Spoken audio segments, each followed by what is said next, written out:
अस्सलाम वालेकुम जी, मैं हुमारी अली। आप देख रहे हैं मेरा चैनल। अगर लेजेंड अदाकार धर्मेंद्र को दफना दिया जाता तो एक नया तनाज़ा खड़ा हो जाता। सनी देओल का पहली बार जी इस वक्त खुलकर इकरार। वो क्या बातें बोल रहे हैं? हेमा मालिनी को धर्मेंद्र से मिलने से क्या सच में रोका गया था, या दोनों के मामलात काफ़ी अरसे पहले ख़राब हो चुके थे? बेटियां भी डायरेक्ट जनाजे पर क्यों पहुंची? हम दो खानदान थे तो जायदाद के भी बराबर के हिस्से ही होने चाहिए। हेमा मालिनी भी इस वक्त जो है उनकी तरफ से भी काफ़ी रिपोर्ट सामने आ रही हैं। जितना दुखी हेमा मालिनी को होना चाहिए, या जब उनको उनकी डेथ के बारे में पता चला तो हेमा मालिनी बड़ी रिलैक्स और नॉर्मल क्यों थी? उनको कुछ और परेशानी नज़र आ रही थी। वो रो क्यों नहीं रही थी जिस तरह से उनकी पहली बीवी रो रही थी? लोगों ने बहुत सारे सवालात उठा दिए और अब हर एक चीज़ का जवाब भी सामने आ रहा है कि आपके पास जितनी मर्जी जायदाद हो, आप कितने बड़े अदाकार क्यों ना हो, आप लेजेंड क्यों ना हो, लेकिन अगर आपकी ज़िंदगी कंट्रोवर्सीज़ का शिकार है तो मौत भी कंट्रोवर्शियल ही होगी। आज की वीडियो में इस पर बात करते हैं। रिक्वेस्ट है चैनल को सब्सक्राइब करें, वीडियो को आखिर तक मुलाहिजा ज़रूर फरमाइएगा। धर्मेंद्र ने जब 1980 में हेमा मालिनी जी से शादी करने का फैसला किया तो काफ़ी ज़्यादा प्रॉब्लम्स थी फैमिली के अंदर। तो प्रॉब्लम थी कि पहली बीवी है, पहली बीवी को छोड़ना नहीं है। एक नहीं, दो नहीं, बल्कि 4 अदद बच्चे थे और फैमिली को भी फिर छोड़ना पड़ना था कि वालिदैन की जानिब से ही शादी करवाई गई थी। पूरा गाँव, पूरा जो है ख़ानदान, सबसे मुंह मोड़ना पड़ना था। उस वक्त जो है उन्हें अपनी बीवी से ज़्यादा अपने बड़े बेटे सनी देओल की मुखालफत का डर था। उनको पता था कि सनी जो है वो काफ़ी एग्रेसिव है, और वक्त ने साबित भी किया कि वो डर काफ़ी ठीक था। सनी जो है वो काफ़ी एग्रेसिव जो है वो बनकर सामने आए थे। धर्मेंद्र की डेथ के बाद ये खदशा जो है अभी साबित हुआ है, और बिल्कुल सही साबित हुआ है। और धर्मेंद्र की आखिरी रसूमात इसका मुंह बोलता सबूत है कि किस तरह से उसकी आखिरी रसूमात हुई, किस तरह से मीडिया को 12 घंटे के बाद बताया गया कि उनकी डेथ हुई है, किस तरह से बाकी लोगों को 12 घंटे के बाद पता चला।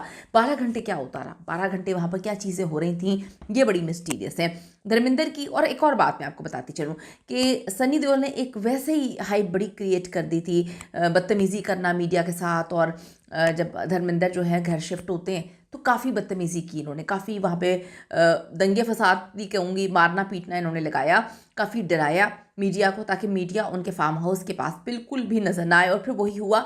धर्मेंद्र की तबीयत इतनी ख़राब थी, उनको हॉस्पिटल भी शिफ्ट नहीं किया गया और वहाँ से वापस घर शिफ्ट किया गया। तो लोगों को ये सोचने का मौका ही नहीं मिला कि धर्मेंद्र के साथ क्या हुआ, क्योंकि मीडिया को इतना डरा दिया गया था। धर्मेंद्र की मौत की झूठी खबरें आने पर हेमा मालिनी और उनकी बेटी ईशा देओल ने, सनी देओल ने भी जो है सब मीडिया पे आकर बयान दिए। लेकिन धर्मेंद्र की डेथ के बाद सारी फैमिली खामोश थी। जब असल में उनकी डेथ हुई तो किसी ने कोई बात नहीं की। और कहते हैं कि जब पता चला कि धर्मेंद्र की डेथ हो गई है तो ये डायरेक्ट पता चला कि आपने डायरेक्ट जो है वो वहाँ पर आना है जहाँ पर उनकी आखिरी रसूमात हैं, यानी कि घर भी आने का मौका नहीं दिया गया। सनी देओल और हेमा मालिनी के दरमियान जो रिश्ता है वो बॉलीवुड की सबसे बड़ी खामोश लड़ाई है, जिसके बारे में सब बहुत अच्छे से जानते हैं। दोनों धर्मेंद्र के करीब थे, प्यार धर्मेंद्र दोनों से करते थे, लेकिन एक दूसरे को कभी तस्लीम नहीं किया। सनी देओल तो काफ़ी नफरत करते थे। सनी देओल ने कभी हेमा मालिनी को माँ तस्लीम नहीं किया। इंटरव्यूज़ में वो कहते थे, मेरे लिए मेरी माँ सिर्फ प्रकाश कौर है। हेमा ने भी कभी सनी को बेटा नहीं कहा। बेटा उल्टा कहा मैंने, मजबूर तो नहीं कर सकती, अब क्या कह सकते हैं। फैमिली फंक्शंस में कभी एक साथ नजर नहीं आए। ईशा देओल की शादी 2012 में हुई थी, सनी और बॉबी नहीं आए। सनी की फिल्मों के प्रीमियर पे जो है हेमा कभी नहीं आई। धर्मेंद्र की सालगिरह भी अलग अलग मनाते थे। अब जो बातें सामने आ रही हैं वो इस तरह सामने आ रही हैं कि धर्मेंद्र की हालत सीरियस है, इसके बारे में हेमा मालिनी और उनकी बेटियों को नहीं बताया गया था।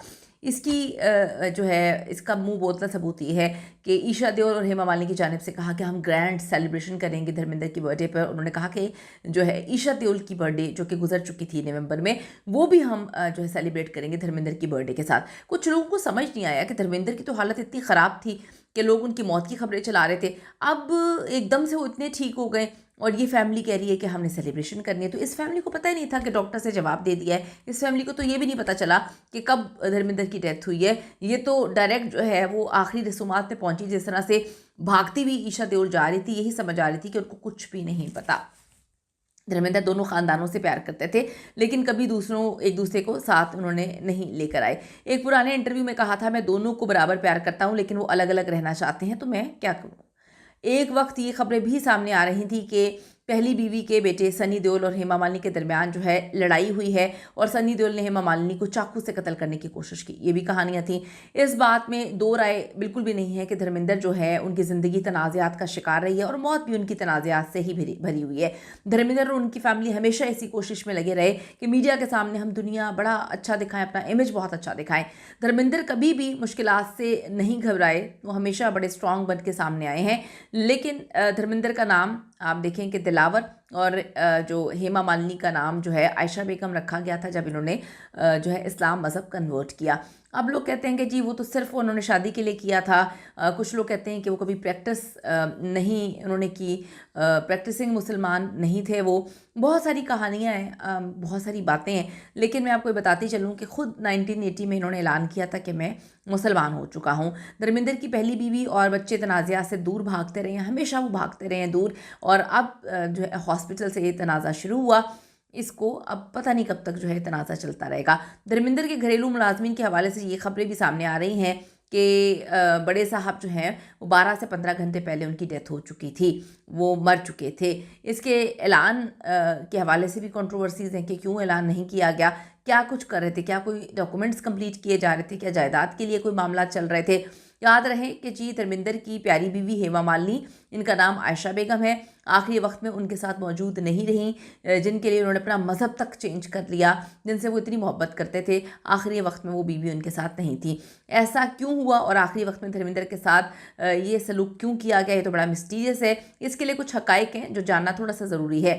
धर्मेंद्र अपनी फिल्मों में कामयाबी के साथ एक कारोबारी शख्सियत है, बहुत अमीर है, अच्छे खासे अमीर हैं।